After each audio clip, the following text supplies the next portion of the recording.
In 1969, Disney cast Herbie as the Love Bug, and he is a 1963 ragtop sunroof sedan Volkswagen. And it's kind of hard to pin down how many Herbies have actually been used in all the movies that they've done and the TV series and parades. And I do know of a place where the original Herbie trick car is located. I did track that down, but I'm not going to tell you quite yet. Let's stop kidding ourselves, shall we? This is just an ordinary little car, like a million other ordinary, rather unattractive little... I don't think you should have said that. Herbie's very sensitive about his appearance. The original Herbie in the Love Bug was the model for what all the other Herbies look like. And his basic features are that he's a white Volkswagen. He has number 53 for the racing number. His racing stripes are red, white, and blue, which is for the United States. He has a light gray sunroof. These features have basically remained the same for Herbie all through the years, but there have been some slight changes that I've noticed. For Herbie Rides Again and Herbie Goes to Monte Carlo, the light mounted on Herbie's front hood is a prop to hide a camera. The stunt driver driving Herbie from the back seat will use a TV monitor to see where he was driving. Herbie's blue stripe changed to a darker blue instead of a lighter blue that was in the original Love Bug. Volkswagen mounted a chrome VW emblem on the front of the hood. Of course, when you watch the Love Bug, it's not there. It's just kind of a white space.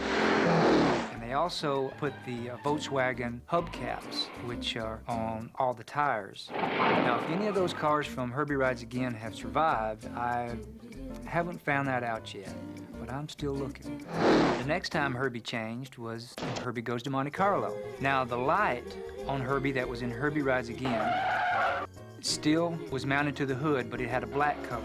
In the Love Bug and Rides Again, he had the standard tires and rims that came on Volkswagens.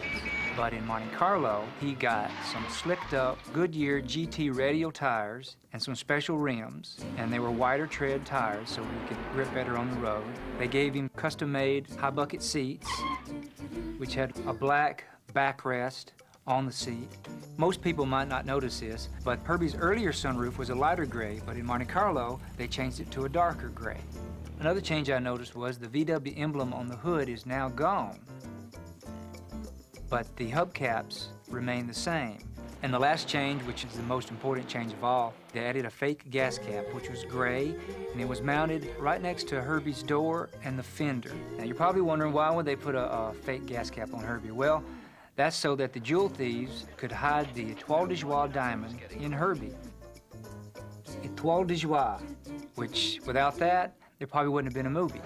For Herbie Goes Bananas, the hood light is gone, the gray gas cap is gone. Basically, Herbie remained the way he looked in Monte Carlo because he had the gray bucket seats, the Goodyear GT radial tires, the rims, but also, if you'll notice, that Herbie's ragtop sunroof went back to the original light gray instead of the darker gray that was in Monte Carlo. You might be wondering where some of the Herbies ended up for Herbie Goes Bananas. I do know that a few of the fans own some of the rust-painted Herbies, and they've kept them original. But I do know where one of the Herbies still remains, and it's at the Planet Hollywood restaurant in Walt Disney World in Florida. For the Herbie the Love Bug TV series, there's two changes that I know of. One is that the VW chrome emblem was back on Herbie's hood. The other is that the Goodyear GT radial tires were taken off and Herbie got the standard VW tires and rims.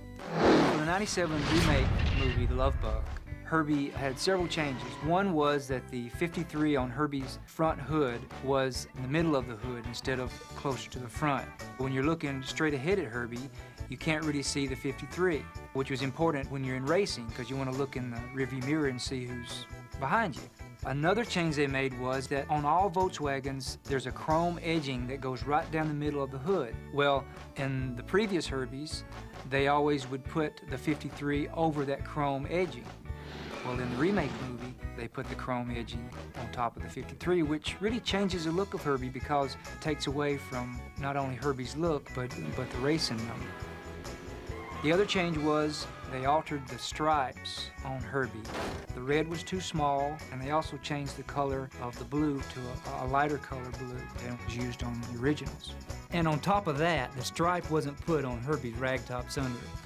They used about 5 or 6 Herbies for the TV remake.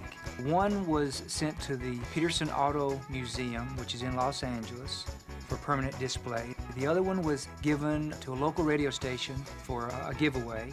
The other 2 cars were very special. One was the special effects car. It was the one that the evil Herbie split him right down the middle with his laser beam. The other car, which was basically used just for stunts, those 2 cars have been sent to Paris. Walt Disney Imagineering has built Walt Disney Studios Park there, where both Herbies are in a stunt show. Now, next time you go to the Love Bug Hotel in Florida, take a look at the Herbie that's in the court area that they used for a photo opportunity. Well, that's the same parade vehicle that they used in the Magic Kingdom in Florida. But I've noticed a few changes to that car. For one, the sunroof is a darker gray, and the 53 is a little too far up on the hood, and I believe they used a different font for the number 53. But this is just something that I've noticed. Over the years, they have made many, many Herbies, and all of them have found their own special homes in one way or another. But I know of, as I mentioned earlier, of a special Herbie that actually has survived from the original Love Bug in '69. And this is the Herbie that did all the special effects. You know, the doors flew open and the hood flapped and it squirted oil and just all the tricks that Herbie's known for. Well, that's the same Herbie that you will find at Dean Jones's house. So who better to own Herbie than Dean Jones, who was cast to play Jim Douglas in the original Love Bug. Mr. Jones, just a couple of questions. Just a couple of questions. Mr. Jones, what's the real Herbie like? Mr. Jones? Mr. Jones? You think about all the changes over the years from Herbie that I've talked about, it doesn't really matter. Because when you look at Herbie, you just see Herbie. And you accept him just the way he is. Because that's what Herbie does. You look at Tennessee Steinmetz, the character that Buddy Hackett played. The first time that Tennessee laid eyes on Herbie, first thing he said was, "Hey, he's a cute little fella." I agree with him. Hey, he's a cute little fella. And that's good enough for me.